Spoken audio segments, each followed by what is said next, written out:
नमस्कार.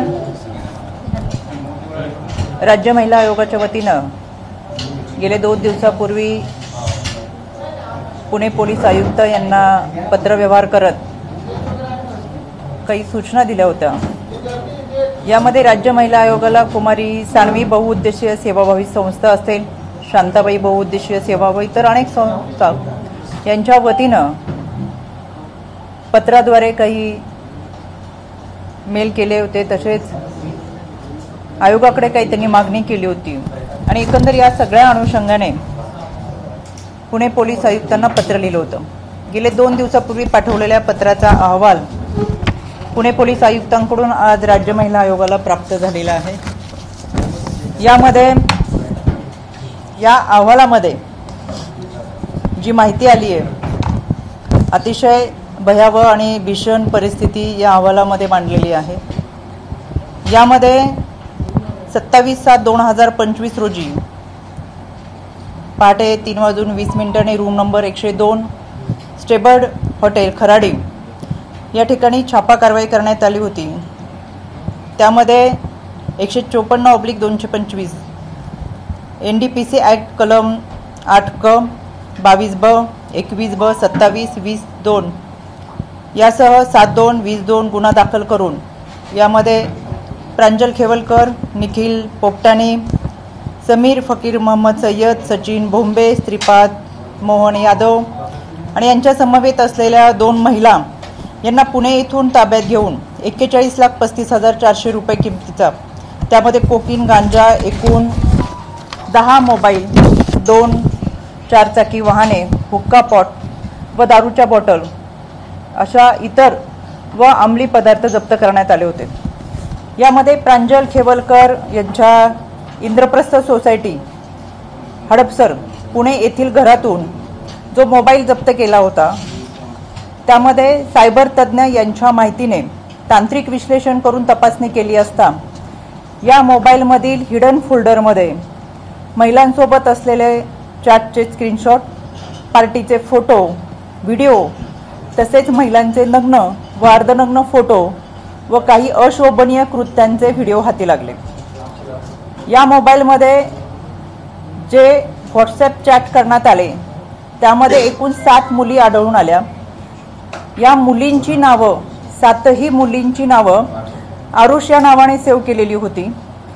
म्हणजेच आरुष या नावाची व्यक्ती या मुलींचं ह्युमन ट्रॅफिकिंग करत होते आणि या व्हॉट्सॲप चॅटवरून आरुष याने या मुलींना पार्टी करता लोणावळा आणि पुणे येथे बोलवल्याचं लक्षात आलं.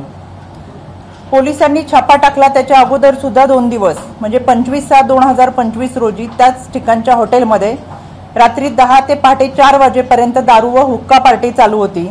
त्यावेळेसही काही वेगळ्या मुली या ठिकाणी बोलवलेल्या होत्या.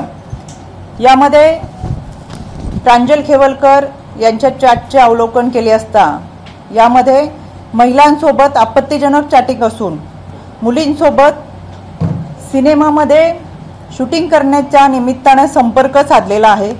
या मुलींना पिक्चरमध्ये काम देतो, सिनेमामध्ये काम देतो, शूटिंग करायची संधी देतो असं सांगून बोलवल्याचं, तसंच त्यांचा वापर करून घेतल्यानंतर त्यांचे खर्चाचे सुद्धा पैसे दिले नसल्याचे आणि त्यामुळे या मुलींनी वारंवार पैशाची मागणी केलेली यामध्ये दिसून येते.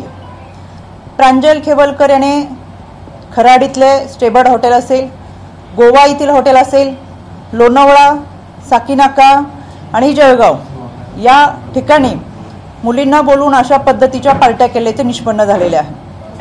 या हिडन फोल्डरमध्ये महिलांचे आक्षेपार्ह फोटो, व्हिडिओ आणि खरं तर या मुलींसोबत लैंगिक अत्याचार झाल्याचे दिसून येते. काही मध्यस्थांमार्फत खेवलकर यांनी मुली पार्टीसाठी संपर्क करून पाठवल्याचे सुद्धा या चॅटिंगच्या माध्यमातून समोर येते. यामध्ये मोठ्या प्रमाणातली अनैतिक मानवी व्यापार व वाहतुकीच्या अनुषंगाने रॅकेट असण्याची शक्यता नाकारता येत नाही आणि म्हणून यामध्ये प्रांजल खेवलकर आणि त्याचे सहकारी तसेच या पार्टीमध्ये ज्या मुली उपस्थित होत्या ह्या 2 वर्षापासून संपर्कात असलेल्या आहेत. त्याच्यामुळे या पार्टीमध्ये गांजा अंमली पदार्थ घेऊन येण्याची पूर्वकल्पना माहिती होती आणि त्या अनुषंगाने त्यांचं यामध्ये पूर्णपणे चॅटिंग झालेलं आहे। आता या पुढची माहिती म्हणजे हा साधारणतः या चॅटिंग किंवा या व्हिडिओच्या माध्यमातून समोर आलेल्या गोष्टी, पण काही शब्दांचा उल्लेख करणं सुद्धा मला संकोच वाटते।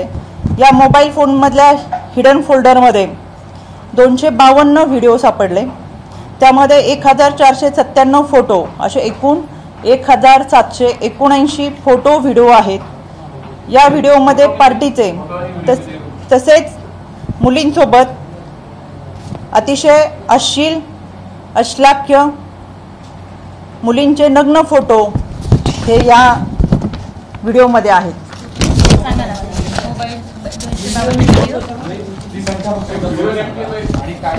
पुढच्या ह्याच्यात आहे या परत एक रिपीट। खरं तर या मोबाईलमध्ये जो हिडन फोल्डर होता यामध्ये 252 व्हिडिओ आहेत आणि 1497 फोटो असे एकूण 1749 फोटो आणि व्हिडिओ आहेत। तर हे व्हिडिओ आहे, या व्हिडिओमध्ये मुलींचे नग्न फोटो, तसेच हे फोटो अतिशय आक्षेपार्ह पद्धतीचे व्हिडिओ आहेत। त्यामध्ये 234 फोटो जे आहेत आणि 19 व्हिडिओ हे अत्यंत अश्लील स्वरूपाचे आहेत। मुलींना विवस्त्र करून त्याच्यामध्ये त्यांना नशा देऊन त्यांच्यावर लैंगिक अत्याचार करून त्यांचे काही व्हिडिओ काढण्यात आलेले आहेत आणि या व्हिडिओचा वापर या मुलींना परत ब्लॅकमेलिंग करण्यासाठी करण्यात आलेला आहे। इतकंच काय, अगदी घरातल्या साफसफाई करणाऱ्या मोलकरणीचे सुद्धा अतिशय वाईट अवस्थेमधले फोटो याच्यामध्ये आहेत। आता बराचसा विषय असा आहे, मी सांगण्यापेक्षा कालांतराने अजून काही गोष्टी समोर येतील ते याच्यामध्ये आहेत, पण मी त्याच्याही संदर्भात बोलू शकत नाही, बोलण्याला सुद्धा मर्यादा आहेत। अशा पद्धतीचे काही व्हिडिओ आणि फोटो याच्यामध्ये आहेत। या सगळ्या मुलींना पटवण्यासाठी खेवलकर याने आरुष नावाचा मुली सप्लाय करणारा माणूस ठेवला होता। मग या मुलींना सिनेमात काम देण्याचं किंवा इतर प्रलोभन दाखवून अशा पद्धतीने त्यांच्यावर लैंगिक अत्याचार करण्यात आलेले होते। एकंदरच हे सगळं प्रकरण पाहता राज्य महिला आयोगाच्या वतीने गेले 2 दिवसापूर्वी पुणे पोलीस आयुक्त यांना काही सूचना केल्या होत्या, त्या अनुषंगाने काही तपास यामध्ये केलेला आहे आणि म्हणून अँटी ह्युमन ट्रॅफिकिंग युनिट हे यामध्ये काम करत आहे। या निमित्तानं हे सगळं एकंदर प्रकरण जर पाहिलं तर मानवी तस्करी मोठ्या प्रमाणात यामध्ये झाली आहे। केवळ मुंबई, नागपूर, पुणे, ठाणेच नाही तर परराज्यातून मुलींना बोलून किंवा या मुलींचा परराज्यामध्ये व्यापार करून मोठ्या प्रमाणात त्यांचं लैंगिक शोषण करण्यात आलेलं आहे। म्हणून राज्य महिला आयोगाच्या वतीनं आम्ही पोलीस महानिरीक्षक, पोलीस महासंचालक यांना महिलांच्या अनैतिक शोषण व मानवी तस्करीच्या पुणे खराडी येथील रेव पार्टी प्रकरणाबाबत SIT स्थापन करण्याबाबत पत्रव्यवहार केलेला आहे आणि यामध्ये या पत्राच्या अनुषंगाने पोलीस महानिरीक्षक, पोलीस महासंचालक यांना जो आम्ही राज्य महिला आयोगाच्या वतीनं आजच पत्रव्यवहार केला आहे, यामध्ये महिलांचे अनैतिक शोषण, मानवी तस्करी, वेश्या व्यवसायासाठी जबरदस्तीने वापर अशा स्वरूपाच्या गंभीर घटना घडताना दिसतात। विशेषतः पुण्यातील रेव पार्टीत महिलांचा अश्लील व अनैतिक वापर केल्याचे समोर आलेले आहे आणि म्हणून NDPS ॲक्टनुसार जरी याच्यामध्ये गुन्हा नोंद झालेला असला तरी सुद्धा महिलांची मानवी तस्करी ही मोठ्या प्रमाणात झालेली आहे आणि म्हणून विशेष तपास पथक म्हणजे SIT स्थापन करून खालील चौकशींची तपास होणं फार गरजेचं आहे। यामध्ये आरोपीकडून 28 वेळा रूम बुक करून त्यामधील मुलींना त्या ठिकाणी बोलवलं होतं। यामागचा हेतू किंवा संघटित नेटवर्क याचा तपास व्हावा। 2 मानवी तस्करी प्रतिबंध पथक म्हणजेच अँटी ह्युमन ट्रॅफिकिंग डिपार्टमेंटकडून महिलांना कशा प्रकारे आणले गेलं, त्यांची फसवणूक कशी केली गेली, त्यांच्यावर दबाव कशा प्रकारे टाकला गेला आणि यामध्ये इतर कोणतेही माध्यम त्यामध्ये महिलांचे मूळ गाव, वय, वैद्यकीय अहवाल व ओळख दस्तऐवजांची खातरजमा व्हावी। 3 आरोपीचे मोबाईल, ईमेल, आर्थिक व्यवहार, कॉल डिटेल्स याची सखोल तपासणी होणं गरजेचं आहे। 4. हॉटेल व्यवस्थापनाची सखोल चौकशी व्हावी। या SIT मध्ये महिला अधिकाऱ्यांचा समावेश करून चौकशी प्रक्रियेत गोपनीयता सुनिश्चित करण्यात यावी आणि या चौकशीनुसार दोषींवरती कठोर कारवाई करण्यात यावी, जेणेकरून भविष्यात अशा प्रकारच्या घटनांना प्रतिबंध होईल। खरं तर हे प्रकरण केवळ एका पार्टीपुरतं मर्यादित नसून मानवी तस्करी ही संघटित गुन्हेगारी आहे आणि ती अतिशय भयावह घातक परिस्थिती ही महाराष्ट्रामध्ये निर्माण करत आहे। ही घटना महिलांच्या अनैतिक शोषणाचे गंभीर वास्तव दर्शवते। महिलांना सन्मान, सुरक्षितता आणि हक्काचे रक्षण करणे हे सामाजिकदृष्ट्या तसंच कायद्यानेही आवश्यक असल्याने या पार्श्वभूमीवर या SITच्या माध्यमातून न्यायोचित, सखोल व वेळेत तपास व्हावा अशी मागणी राज्य महिला आयोगाच्या वतीनं पोलीस महासंचालकांना केलेली आहे आणि तशा पद्धतीचा पत्रव्यवहार हा आज करण्यात आलेला आहे। यामध्ये खरं पुणे हे विद्येचे माहेरघर आहे, सांस्कृतिक शहर आहे, पण अशा पद्धतीने पुण्यामध्ये येऊन ह्या विकृती ज्या पद्धतीने अंमली पदार्थाबरोबरच मानवी तस्करी करतात हे नक्कीच कुणाला कायम फसणारी घटना आहे। यामध्ये अतिशय अश्लील भाषांचा काही ठिकाणी उल्लेख केलेला आहे, मग तो मुलींच्या संदर्भात केलाय, तो अंमली पदार्थाच्या संदर्भात केलाय आणि म्हणून याची सुद्धा सविस्तर चौकशी, सखोल चौकशी ही झाली पाहिजे। एकंदरच पार्टीच्या नावाखाली ही गुन्ह्यांची साखळी सुरू आहे आणि ही साखळी जर तोडायची असेल तर SIT मार्फतच याची चौकशी ही खोलवर झाली पाहिजे। कदाचित सगळ्या गोष्टी समोर आल्यात, बऱ्याच गोष्टी मला बोलताना मर्यादा आहेत आणि मी सांगितलं काही गोष्टी सांगताना सुद्धा मला संकोच वाटतोय, पण सगळी माहिती जर समोर आली तर कदाचित देशातील सगळ्यात मोठं हे रॅकेट असू शकतं ते मानवी तस्करीचं। महिलांचा लैंगिक छळ करून, त्यांचे व्हिडिओ तयार करून, त्यांना ब्लॅकमेलिंग करून अशा पद्धतीने त्यांचा वापर केला गेला आहे आणि म्हणून हे सगळं समोर येणं फार गरजेचं आहे। एकंदरच काय तर देशामध्ये महाराष्ट्राची प्रतिमा मलिन करण्याचं काम हे विकृती करतात आणि म्हणून आज राज्य महिला आयोगाच्या वतीनं पोलीस महासंचालक यांना SIT घटित करण्यासाठीचं पत्रव्यवहार करण्यात आले आणि या अनुषंगाने हा सगळा तपास व्हावा अशी मागणी या निमित्तानं। व्हिडिओ फोटो आले, आता पुढे नेमका काय तपास व्हावं, कुठल्या गोष्टी तुम्हाला दिसतात मिसिंग मध्ये? राज्य महिला आयोगाच्या वतीनं गेले 3.5 वर्षामध्ये आम्ही ह्युमन ट्रॅफिकिंगवरती फार मोठं काम केलं आहे। मस्कत, ओमान, दुबई या भागामधून आम्ही 24 मुली आणि महिलांना भारतात परत आणलं आणि भारतातून महाराष्ट्रात आणण्यासाठी खऱ्या अर्थानं मदत झाली। या संदर्भातली प्रेस आपल्याच उपस्थितीमध्ये गेल्या वर्षी आम्ही घेतली होती।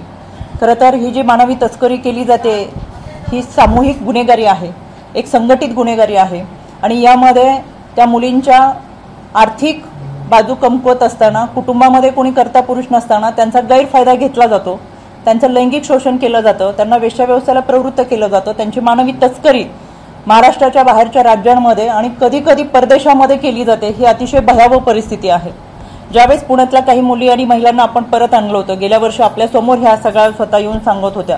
एकंदरच त्याच्यामध्ये 30 जुलैला सुद्धा जागतिक मानवी तस्करी विरोधातला दिन हा आम्ही त्या ठिकाणी कार्यशाळेच्या माध्यमातून समाजासमोर मांडला। यामध्ये दिवसभरातल्या चर्चासत्रामधून कृती आराखडा तयार केलाय आणि खूप मोठ्या प्रमाणातल्या सामाजिक संस्था ह्या आमच्या राज्य महिला आयोगाबरोबर कार्यरत आहेत आणि या सामाजिक संस्थांनी सुद्धा भीती व्यक्त केलेली आहे की ही अशा पद्धतीची विकृतीची लोक आहेत, ही मोठ्या प्रमाणामध्ये मुलींचा वापर करतात। म्हणून या निमित्तानं पोलिसांना देखील आम्ही आवर्जून सांगू की या घटनेतल्या जवळजवळ 300-350 पेक्षा जास्त मुली आहेत आणि त्यांचा अशा पद्धतीने लैंगिक वापर, त्यांच्यावर लैंगिक अत्याचार करून त्यांचा वापर केला गेला आहे। तर या निमित्तानं आपल्या माध्यमातून मी या मुलींना निश्चित सांगू शकेल की त्यांनी पुढे येऊन तक्रार दाखल करावी आणि पोलिसांनी सुद्धा यामध्ये ज्यांची तक्रार दाखल होईल त्याच्यामध्ये गोपनीयता ठेवून या मुलींना सहकार्य करावं, संरक्षण द्यावं आणि त्यांच्या बरोबरीने उभं राहत असताना कायद्याच्या चौकटीतून त्यांना न्याय द्यावा। 350 मुली ज्या दिसतायत किंवा जे व्हिडिओ दिसतायत तर हे फक्त एकट्या खेवलकरांच्या मोबाईलमध्ये आहे का आणि जो अहवाल आहे त्याच्यात मुख्य आरोपी कोण सापडला? याच्यामध्ये खेवलकरांच्या मोबाईलमधलीच ही सगळी आकडेवारी मी सांगितली। अजूनही तपासाला काही कालावधी लागणार आहे। या कालावधीमधला जो तपास आहे तो खेवलकरच्या मोबाईलमधला आहे, तो समोर आलेला आहे। याच्यामध्ये इतरही आरोपी ज्यांची मी यापूर्वी नावं घेतली त्यांच्याही मोबाईलचा तपास चालू आहे, लॅपटॉप आहे, त्यांचे काही पेनड्राईव्ह आहेत त्यांच्याकडे आणि या सगळ्यांचा त्यांच्या घरामधून काही वस्तू हस्तगत केलेल्या आहेत त्याचा सुद्धा तपास आहे त्याच्यामुळे अजून पुढे तपास घेऊन जात असताना अनेक गोष्टी समोर येतील आणि म्हणून मी वारंवार म्हणते हे अतिशय भयावह परिस्थिती आहे. काही शब्द मी इथं उच्चारू शकत नाही, काही माहिती मी इथं सांगू शकत नाही, इतकी भयान परिस्थिती आहे आणि कालांतराने आपल्यासमोर या सगळ्या गोष्टी येतीलच. दोन प्रश्न आहेत. राज्य सरकार एसआयटी स्थापन केली आहे की राज्य सरकारने एसआयटी स्थापन केली आहे की करायची? राज्य सरकार त्याच्यात केवलकरांचा सहभाग फोटोमध्ये दिसतोय. दोन गोष्टी.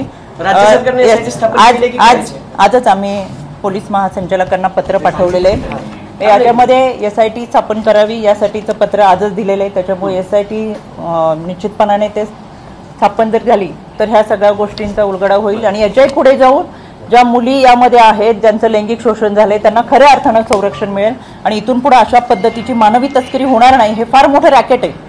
हे रॅकेट उघडकीस येईल जेणेकरून इथून पुढे त्या घटना घडणार नाहीत आणि म्हणून एसआयटी स्थापित होणं फार गरजेचं आहे. या फोटोमध्ये केवलकर दिसतायत का इंडिव्हिज्युअल मुलींचे फोटो आहेत? म्हणून मी तुम्हाला मगाशी म्हटलं की बऱ्याचशा गोष्टी सांगताना सुद्धा मला संकोच वाटतोय. बऱ्याचशा व्हिडिओमध्ये केवलकर स्वतः आहे.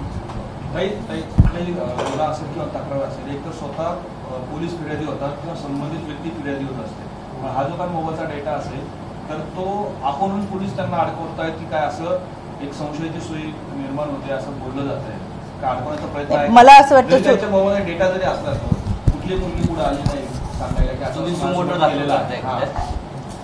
म्हणून आज पत्रकार परिषद घेण्याचा उद्देश हाच होता की खूप मुलींना अजून कल्पना नाही की आपल्या पाठीमागे पोलीस प्रशासन कसं उभं राहील. कारण की बऱ्याचशा मुलींच्या कुटुंबामध्ये कोणी कर्ता पुरुष नाही आहे किंवा त्यांना पाठिंबा देत खऱ्या अर्थानं त्यांना संरक्षण देण्याची भूमिका घरातल्या कुठल्या व्यक्तीची असावी असंही नाही.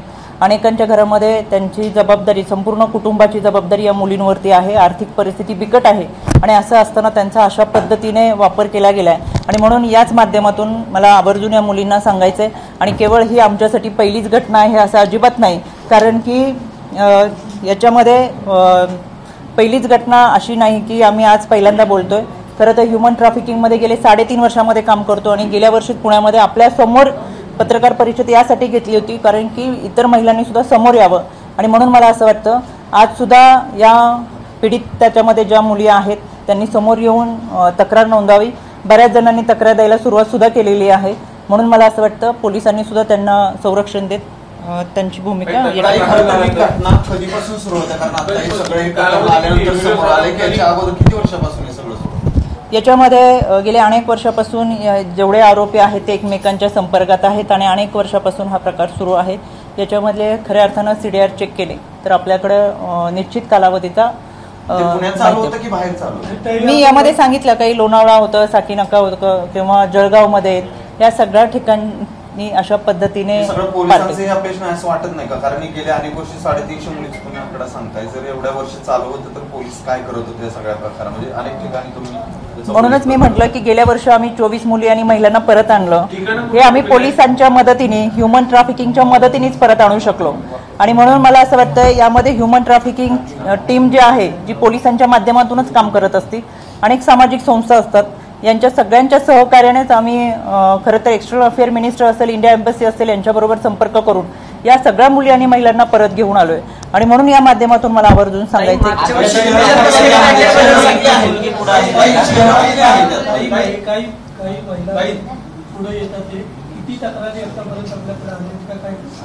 बऱ्याचशा गोष्टी मला असं वाटतं मी सुरुवातीपासून सांगते की काही गोष्टी सांगताना आता ठेवलेल्या आहेत त्या पुढच्या याच्यामध्ये सांगू.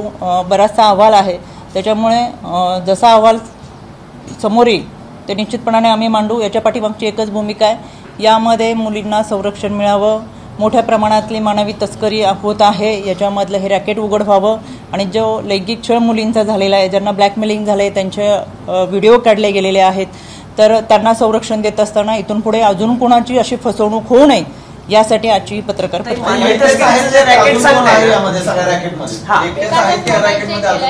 त्यालाच धरून अजून एक प्रश्न, तुम्ही जे मानवी तस्करीचं रॅकेट सांगता ना ज्याची प्रेस तुम्ही मागे घेतली होती त्या मानवी तस्करीचा पण केवलकरांशी संबंध आहे का? म्हणजे सगळ्याच मानवी तस्करीचा संबंध आहे का? आणि तो एक प्रश्न. गेल्या वर्षी जी प्रेस घेतली होती त्याच्यामध्ये मस्कत, ओमान, दुबई या परराज्यामध्ये असलेल्या मुलींची जी तस्करी झाली होती त्यांना भारतात आणि महाराष्ट्रात आपण परत घेऊन आलो होतो. त्या अनुषंगाने आणि त्या सगळ्यांना आपण सुरक्षितरित्या महाराष्ट्रात आणलं होतं आणि अशा पद्धतीने कोणी एजंटगिरींना फसू नये याच्यासाठीची प्रेस होती आणि इतक्या चांगल्या पद्धतीने आपण मुली आणि महिलांना महाराष्ट्रात आणलं होतं. केवलकर सापडल्यामुळेच हे आले प्रकरण. याबद्दल आपली काय प्रतिक्रिया? रोहिणी खडसेंनी याबद्दल या सगळ्या प्रकरणाबद्दल ट्विट केलं आणि ते पण म्हटलं होतं की योग्य वेळी सर्वांना उत्तर दिलं जाईल. मला खरं त्यांच्याबद्दल सहानुभूती वाटते. एक तर त्यांना ह्या सगळ्या गोष्टी माहीत झाल्यानंतर त्यांच्या मनामधले बरेचसे गैरसमज दूर होतील आणि दुसरी बाजू की जर त्यांना माहीत असेल आणि ते यामध्ये